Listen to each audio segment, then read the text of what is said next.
Well, hello and welcome. This is Mark Waterfill and Dave Broadway with the first PATC podcast. We really appreciate our listeners being here with us. David, good morning. How are you doing? I'm doing great, Mark. Hope you are. Absolutely. Fantastic. Tell our listeners where you're from. Well, I retired to the mountains of North Carolina to get out of the steaming hot Florida. And I spend about 80% of my time in the mountains and the rest down in Florida visiting with grandkids and enjoying my retirement. Man, that's fantastic. Well, my name is Mark Waterfill, and I am the president and owner of Public Agency Training Council. I'm also an attorney. I've been practicing almost 36 years. I can hardly believe that. I live in Plainfield, Indiana with my wife. We have 4 adult children and 2 grandchildren. I'm also a lawyer, but we're here really to talk about Public Agency Training Council, a fantastic company that I own that provides training for law enforcement, fire officials. We also have some school and administrative classes for educators, particularly school violence. And so that's the short bio of my background. Dave, you want to provide our listeners with a short bio of yours as well? Sure, I'd be happy to, Mark. 34-year law enforcement retired professional. I had 10 years at a local police department. And the remainder of my career was with the Florida Department of Law Enforcement. Those that are not familiar, in most of the southern states, Florida being one, that you have investigative agencies that are separate from the highway patrol. So we don't have a true state police in Florida, but we have the executive and the investigative branch, which is the Florida Department of Law Enforcement, and then we have the Florida Highway Patrol. After being at FDLE for many years, I headed up a statewide narcotics program. I taught in our academy. I taught with St. Petersburg College down in Florida. I teach adjunct at Western Carolina University, and also, proud to say, I teach at PATC when called upon on developing, managing, and recruiting confidential sources. It was kind of my my stick at the local agency that I taught that in the academy, and also that I really enjoyed doing it. Well, that's fantastic. We really appreciate you co-hosting this program with me, and I know that you've got a lot of significant issues related to law enforcement that you're ready to talk about. Let me spend a few minutes talking about Public Agency Training Council and giving our listeners a little background on that company. It began in 1987. I was actually the lawyer for the company for nearly 30 years and then bought it about 6 years ago, March 30, 2016. I purchased Public Agency Training Council and have thoroughly enjoyed the experience. It's really been fantastic. We have over 60 instructors who are all independent contractors. We have well over 120 separate classes. These classes are just dynamite. Got some fantastic classes. For example, Jack Cambria, the former head hostage negotiator, chief hostage negotiator for the city of New York, teaches our hostage negotiations and crisis intervention phase 1 and 2, as well as phase 3. Jack does a wonderful job. Jack is also occasionally on the TV show Blue Bloods, and he's also a consultant to that TV show and just does a wonderful job. We've got some incredible instructors. Brian Jarvis is one of our instructors with the new detective and criminal investigator class, which is one of our more popular classes. Brian, last fall, was on the TV show To Tell the Truth. Brian along with his team, caught Eileen Wuornos, the female serial killer about whom the movie Monster was made. And yes, Brian has gotten to meet Charlize Theron, at least on the telephone, as they were participating in a documentary about Eileen Wuornos. Brian does a wonderful job along with his partner, Tom Tittle, who also assisted on that case. Those are 2 gentlemen who worked together for decades in Central Florida, now teach detective and new criminal investigator and do a fantastic job. We've got other outstanding instructors. George Perez is the new chief for Miami-Dade in Florida. George called me up Saturday and said, "Mark, I'm so sorry I have a problem." I said, "What's the problem, George?" He said, "President Biden has invited me to the White House to speak on Monday," which was yesterday, April 11, 2022. And I'm supposed to be in Ohio speaking about the essentials of internal affairs investigations. So we move things around, and George was at the White House yesterday speaking on gun violence at the White House. And George just does a fantastic job with our internal affairs certification class. That's one of our more popular classes. He's joined often with Charles Braun, who is an instructor who has taught more than 40 years here in Indiana as an attorney, but he's a tremendous speaker and attorney and gives excellent legal advice. The list goes on, and we're really proud of our instructors. A wonderful group of instructors and a wonderful set of staff members as well. Bobby Campbell keeps our finances straight. She's the CFO. Stephanie Coomer, she does all the scheduling and does a wonderful job. Katie Armstrong, who's producing this podcast, is a capable young person who does a wonderful job with marketing and with technical issues such as this podcast, is the director of marketing and head of our operations. If you're interested, what we tell new potential instructors, which we have, who contact us, is look closely at our website. Try to propose a class that we haven't taught before, that's not on our website. All of our classes are in person, 2 days to 4.5 days. It's very typical that I will get calls from or emails from people, and they'll say, I can teach anything. Just give me the material. I can teach anything. Well, that is not our philosophy at PATC. Our philosophy is, if you're going to instruct for us, then you need to write your own material and present a class that you have created, and the material belongs to you. May I interject? Absolutely. I appreciate that, having been a long-time instructor for several companies during my career. I appreciate the fact that I can draft material and all that, but to the potential instructors out there, I'd like to add, probably the hardest part is doing the filler, the background, the history, and gaining an interest in the subject matter.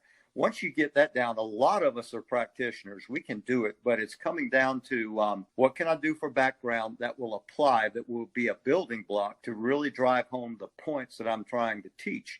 And, Mark, thinking back to what you said about the Warnos case, it's such a small world. The guy that went undercover in the bar with Warnos is a close friend of mine. Oh, really? And, yes. So Mike and I, we haven't talked in years, but you just tickled a memory. And it's just so wonderful to be at PATC because I reconnect. I connect up with people that teach things of interest. And folks, I'll tell you, after 34 years in the business, I can be a real tough critic of instructors. But when I get a chance to go to a conference and I have a downtime to go sit and listen to someone else, it's enlightening.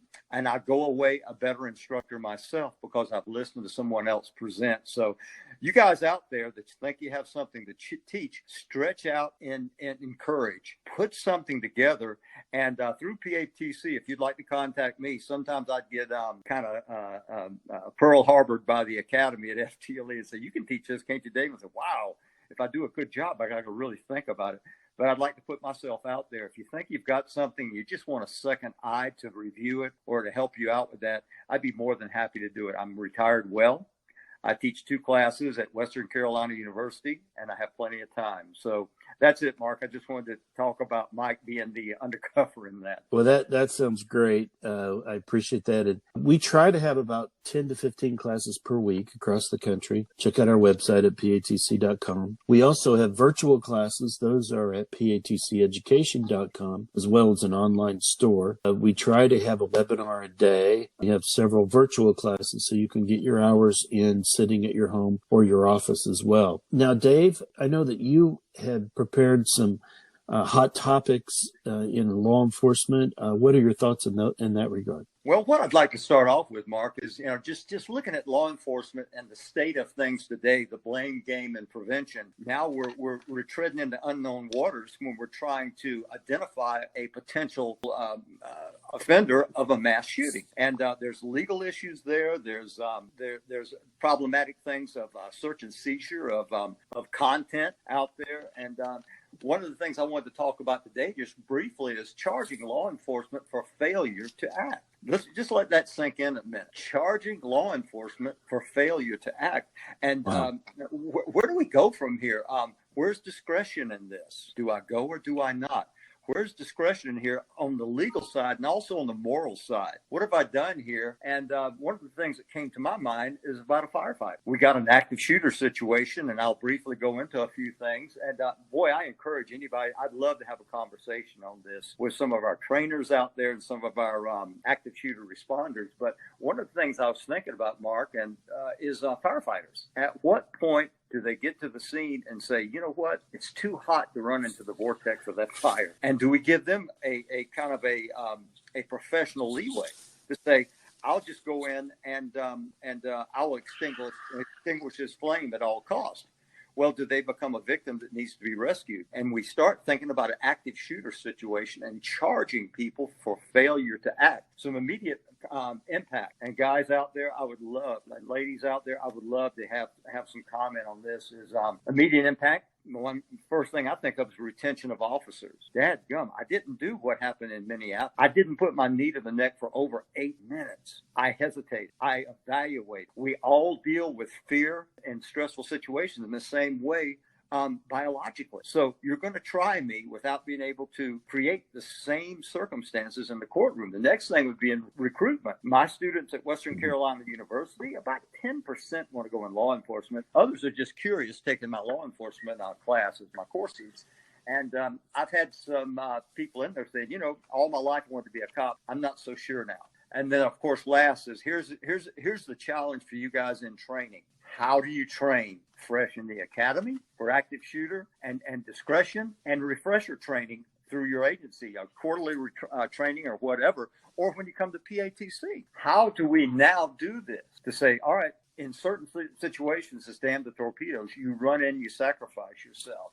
So what I'd like to do is start out, Mark, if any comment, please jump right in there. Yeah, I've got a couple of comments about that. It's very interesting that you bring that up. Thinking back to my law school days nearly 40 years ago, I'm not going to get this case name correct, but I think it was the Tartikoff case out of California, where psychiatrists had to deal with lawsuits for failure to act. The idea being a psychiatrist is evaluating someone and the patient says, I'm going to kill somebody. Yes. Basically, where it is their duty to act. And so in that realm, they have all been many lawsuits and issues. And so I could see that applied. And then also the Parkland shooting. I think that the school resource officer was severely criticized in the Florida shooting. Yes. And I want to talk about that. Yes. Yeah. And so those are the two thoughts that come to my mind. And it is a huge issue because, of course, law enforcement and firefighters have to walk a very difficult line of failure to act versus overacting, or, you know, they're criticized severely for doing too much. So those are interesting issues. And it's a seesaw, Mark, when you think about it, because I know what my job is to serve and protect. I know that life is the most precious commodity in our society. And at what point do I rush in and not think? And if you don't mind, I'd like to go on in a little bit of a history of that. But before we get there, it's really interesting about that case you brought up, because we all perceive a threat or fear biologically and chemically in the same way, unless you're an anomaly, you know.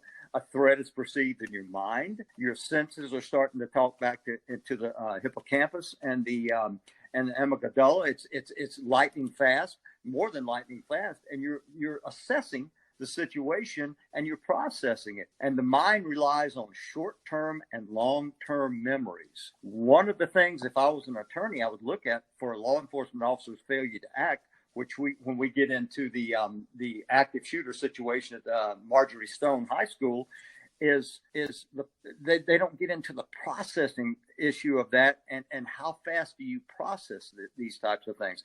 Fight or flight is what everybody says. When you encounter a threat, fight or flight. Well, I want to add a Daveism in there. Freeze. You're overcome like a deer in the headlights. And I'm not pointing a finger at anyone, because I've worked with different skill levels, different people with different courage thresholds, and I think I've seen just about all in 34 years. And it's really hard for me, and I could bring up a story, but it would be too long here to start evaluating what someone did at that moment. And do you have anything to add to that, Mark? And I'd like to do a brief history. Just adding that it's Tarasov. It's is the principal related to a psychiatrist. I may have misspoke, but that is the California law that says that a psychotherapist has a duty to warn a third party. But go ahead. These are great thoughts. And what is the background for that, Dave? Okay. Well, I'd like the trainers really to get a hold of me on this. I really like it. And here's a brief this is my history on active shooter situations in law enforcement.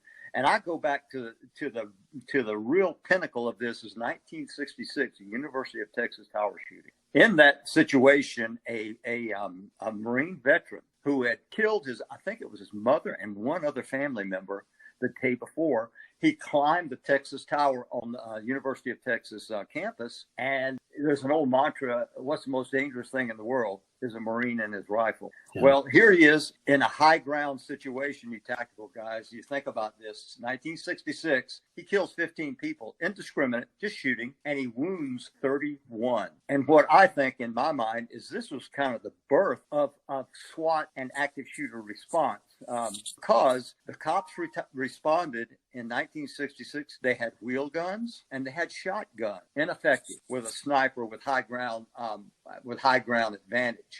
And the Reader's Digest version of the event is the cops went to a firearms store, got what they needed, and one cop and a citizen was able to negotiate the stairs of that tower. And you guys, you former SWAT guys like myself, there's hardly anything more dangerous than going up a staircase when somebody's expecting you. So they went in there and they neutralized the situation. All right, 1966. Now let's go to 1974. And guys, I know I'm skipping a lot of things, but I'm giving a brief history here. The SLA, Sudanese Liberation Army, and the LAPD got in a shooting on a situation where a house was identified where they were holding up. This is the same people that kidnapped Patty Hearst. They were extremists.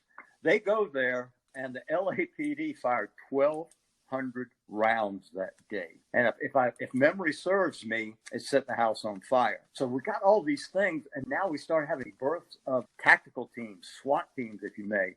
And they're coming out because we need to deal with these situations in a good, sound way. Now, hang with me just a minute. We'll fast forward to 1999. The Columbine shooting. Everybody should know that this is in law enforcement. And what that did is they started thinking it was the birth of immediate entry. Before that time, and during my time in law enforcement on the local level, remember I spent 10 years on a local agency before going to FDLE. We secured the area and waited for a SWAT team to come in, assemble, put a plan together, and go in there and rescue and neutralize. After the Columbine, they said, no. We can't accept this. So we had the birth of immediate entry. And I have a very good friend of mine that is a number 2 in charge of a large southern city. And so I called him up, won't call him by name because he'll be terrorized. But I said, hey, man, let me ask you something. Now, you're first on the scene or you're an SRO. And at what point do you wait for 2 others to get there to go in on an active shooter situation? And he said, Dave, man, you put me in a spot here. I said, now I'm thinking legal and everything. I said, I promise you, I won't use your name. It's just you and me talking, friend to friend, former cop to current cop. He said, the best I can answer is we are entry biased. I said, what a cop out. What a cop out, man. He goes, yeah, we'd kind of like you to go in. So let's go into all these scenarios now. And what if I'm a cop that's just, let's say I've got marginal skills, shooting skills and the physical skills, and I go in there. Am I going to do no more harm than good? And all of these things are things that everybody has to individually process and also deal with the policy and procedure of the agency. And of course, state law now, because here's what happened in 2018, and this will be the last of my brief Davism history. We had the Columbine shooting in 1999. Says this is unacceptable. even though we're waiting for a SWAT team to get here that would probably recognize booby traps, would be more used to working with a team and entries. And I know some of you guys will be calling in, or I hope you call in or email in and say, well, this is how we do it. We go in with no less than 3, but I want to hear these things. You know, do you have to have a rear guard before you breach the situation? What happened? 2018. Marjorie Stone Douglas High School, active shooter situation. Deputy Scott Peterson, 30 years on the job. And I want to segue this into how Brevard County, Florida hires or assigns their SRO. So Scott's on there. He's got 30 years on. He takes up a strategic position, unholsters his firearm, but he fails to go in. He's calling in the incident. He's lone. He's there by himself. He fails to go in. Now, not knowing anything about his service record, which I'd want to know, but he was charged with 11 felonies, guys. You guys out there. He was charged with 11 felonies, one of them being child neglect. And Mark, you'll appreciate this if you want to comment on this. The legal minds are going, wait a minute. Child neglect involves caregivers for children. Child neglect is reporting and reacting. Is an SRO, which is basically a deputy patrolling a small populous building or campus. Is he the same as a caregiver? Now, I will tell you, I have not looked and seen what the outcome. Last time I looked, there was legal wrangling going on saying, okay, maybe he hesitated. And a couple of things I'd like to know. He was 30 years old. Was this a retirement job? And I'm not pointing a finger. I don't know. Did he say, all right, let's get him off the street, let him finish his time, 30 years, and go on about his business? I would like to look what his employment jacket looked like. Was it discipline? Did he attend all the training? What if Scott somehow didn't attend active shooter training and he was an SRO? I don't know. Back when I went through basic law enforcement training and throughout my career with FDLE until Columbine, we were told that, you know what, get the pros here that work as a team. They know each other intimately and they're the best to go in. Well, that changed. So was Scott trained up properly in this? Was his training up to speed in an active shooter? Did he have a history of being over aggressive? Because, you know, in law enforcement, we can be sued for excessive force. Sure. Excessive force. Now we can be criminally charged with failure to act. And again, what you touched on, Mark, what the psychiatrist said, these are factors in how people react to fear. First, you got to process it, and then you got to evaluate it and saying, am I doing more harm than good? I was on the, after 9/11, I was transferred to the domestic terrorism task force to set up different training and things like that in the area. And I will tell you, unfortunately, during that time, those of you that were policing knew that everybody was in the 9/11 training business, from the Three Stooges to 3M. We had, and everything in between. We're blessed that PATC vets their instructors, that really puts it out there. So we've got all these things. Scott is now charged with 11 felonies because maybe he had a momentary hesitation. Maybe he didn't sleep well the night before. Maybe he had a current injury. And these are things I'm maybeing. You legal minds, like Mark, you would think about. At what point was he prepared to go in? So you've got this. And in Marjorie Stone, 17 students and teachers were killed. So was he having a bad day? Did his brain process the threat to being overwhelmed and he just froze for a few moments? But those that are being recruited and retained in law enforcement now, it's something to think of. I know I can be charged for excessive force, but what if I'm using discretion and all the sensory that my brain is processing says, just stand back before you react? Then we can be charged for that. And that's a problem, I think, for trainers. It's a problem for recruiters. And in the future, Mark, maybe we should put together something at PATC on just this subject, where we have legal eagles come in, legal advisors for agencies, and we have tactical trainers coming in. But it takes somebody from training wheels training, where we bring them into the academy, they don't know anything about law enforcement, to those that are actively policing. And at what point do we bring you back to deal with active shooter situations, and not getting into the firefighter scenario I gave, where damn the torpedoes, damn the heat of the fire, we got to go in and not think this thing through. Mark, I'm going to hand that to you. Yeah, these are all good thoughts, and we have provided numerous active shooter classes. We've also learned that there are many agencies that provide those for free as well to law enforcement. The other thing I wanted to mention is while we've been speaking, tragically, there's been an active shooter situation in a Brooklyn subway station. At least 13 people have been transported to area hospitals, and there were several undetonated devices were also found at the subway platform. And so this active shooter situation just continues. It seems repeated over and over. And here just this morning in a Brooklyn subway station as well. I know. It's just awful. Well, we're going to wrap things up here. Dave, these are all great thoughts and a wonderful first episode.